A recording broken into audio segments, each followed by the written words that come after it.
Hidroelektrana Prizrenasja ngrihet në gryken e Lumbardhit të Prizrenit.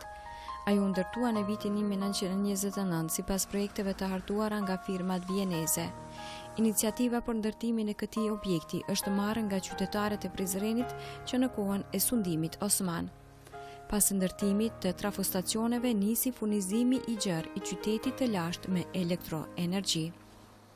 Në vitin 1929 me arkitektët dhe teknologët vienez vjen deri te ndërtimi i këtij hidrocentral. Ndryshe ky hidrocentral njihet edhe si Prizrenasja. Në histori njihet si Prizrenasja. Fuqia instaluese e saj ishte më shumë se 100 kW, ndërsa pas 8 vjetësh fuqia instaluese u rrit më tepër se 300 kW, duke i dhënë Prizrenit rrymë me vite të tëra. Funksionin e parë e ka pasën dikun me kapacitet 160 kW fuqi, më vonë mas 7-8 vite rritet në kapacitetin deri në 360 kW. Dhe jep për plot 44 vite qytetit Prizrenit nevojat e rrymës. Në vitin 1977 vetëm hyn në trashëgiminë kulturore të Prizrenit edhe disa eksponate të teknologjisë mënanda që kanë qenë janë të ekspozuar edhe në muzeun e qytetit. Hidroelektrana është e vlefshme sepse është centrali i parë i ndërtuar në hapësirën e Kosovës. Kjo furnizoi me rrymë plot 44 vjet, përderisa ndërpreu punën në vitin 1973 për shkak të kapacitetit të pavolitshëm kundrejt rrjetit të riformuar të sistemit elektroenergjetik në hapësirën e Kosovës. Çka është e veçantia e kësaj Prizrenasjes, hidrocentralit, është se ka qenë e para në Kosovë. Edhe i tregova ato kapacitetet e fillimit. Me një turbinë, madje ka shtu kapacitetin, përndryshe uji 200 metra vjen në mes të manastirit, të Aranxhelit, edhe kalon sipër me lart. Edhe jep energjinë për qytetin. E ka dhënë gjithsesi.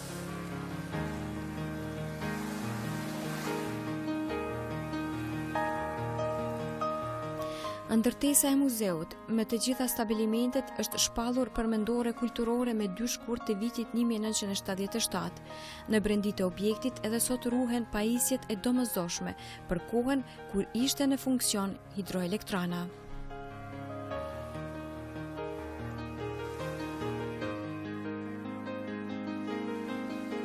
Përshëndet do vetë që rëndësia e këtyre turbinave apo kësaj hidroelektrane në përgjithësi ka qenë shumë e rëndësishme për qytetin e Prizrenit, sidomos në atë periudhë kur fillon pak me u ngrit ekonomia themi ashtu industriale, edhe pse ka pas kapacitetet e dobta zhvillimore.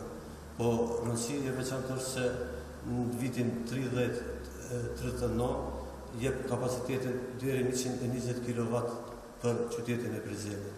Po më rëndësia është se ka furnizuar pak më poshtë ky vend mullirin që është tonë shumë funksional për atë kohë qytetin e Prizrenit.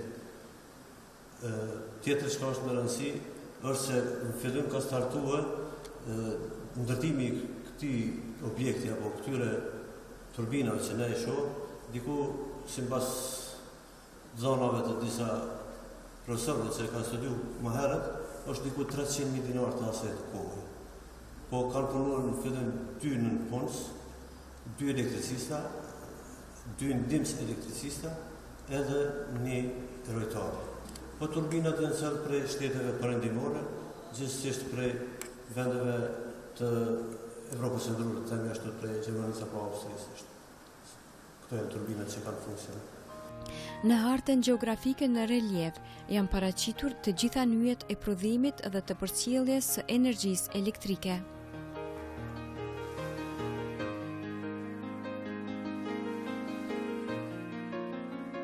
Në këtë hapësirë kanë qenë edhe eksponatet, po për shkak të renovimit që është bërë, ato janë larguar për mos më udhëtuar.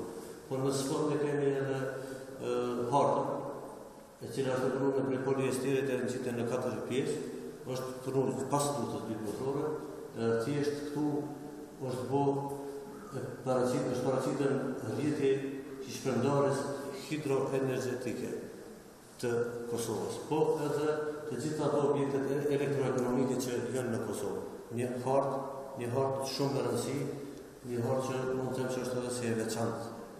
Nuk kemi pas rast me pa dikun tjetër se toj harte të shpërndarjes hidroenergetike. Prej nga është sjellë kjo hartë? Po, kjo hartë është sjellë nga pjesa e Serbisë është. Në oborrin e muzeut ruhen disa eksponate, të cilat janë të rëndësishme edhe sot. Në oborrin e muzeut të hidroelektronës kemi edhe pjesën sjellë prej qyteteve të tjera të Kosovës, edhe me shërbyje muzeut, si muze për këtë lloj destinacioni, pra për këtë lloj të energjetikës së përgjithësi. Për shembull kemi prej Gjilani 46 një generator, kemi pjesë tjera që vetëm janë në obor, që kanë dhënë kontribut muzeut të Prizrenit, hidroelektronës Prizrenit gjithësisht. Kanali i ujësjellësit për funksionimin e turbinave kishte gjatësi prej 200 metrash.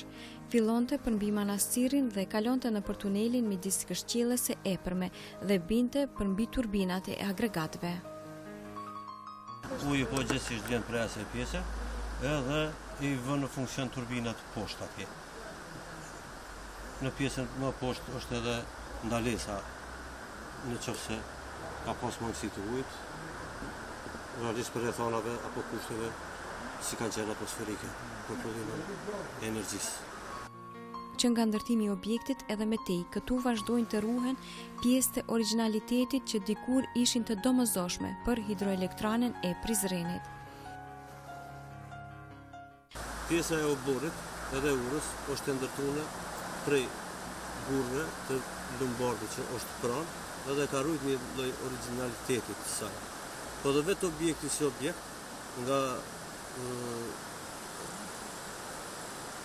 vetë datori është konë prej datorit të ndërtimit të kësaj hidroelektrane ka marrë si bazë tash edhe më herët në pjesën e kalasës sipërme, që ka dosh me ja dhënë një lloj vjetërsie ashtu si të kalasë. Pra është origjinaliteti në shumicë si objekt është e runë origjinalitetin. Po normal që ka pak ndryshime të vogla. Shihet edhe dera që po, dera është e vjetër, dritaret e vjetra, po një pjesë e murave, shumica e pjesëve është në origjinalitet. Në pjesën e sipërme ka me modernën, për shkak se pasi që është objekti vetë i vjetër, është dashur të bëni renovim për me mbrojtjen brenda që mos ka u deformuar. Ka pak ndërhyrje. Kur të hyjmë në pjesën e sipërme do ta shihni edhe vetë. Ky hidrocentral është ndërtuar para shumë vitesh dhe atko ka furnizuar me energji elektrike qytetin e Prizrenit, që kishte rreth 20.000 banor. Sot ky hidrocentral është jashtë përdorimit pas ndërtimit të termocentraleve në Obiliq, afër Prishtinës.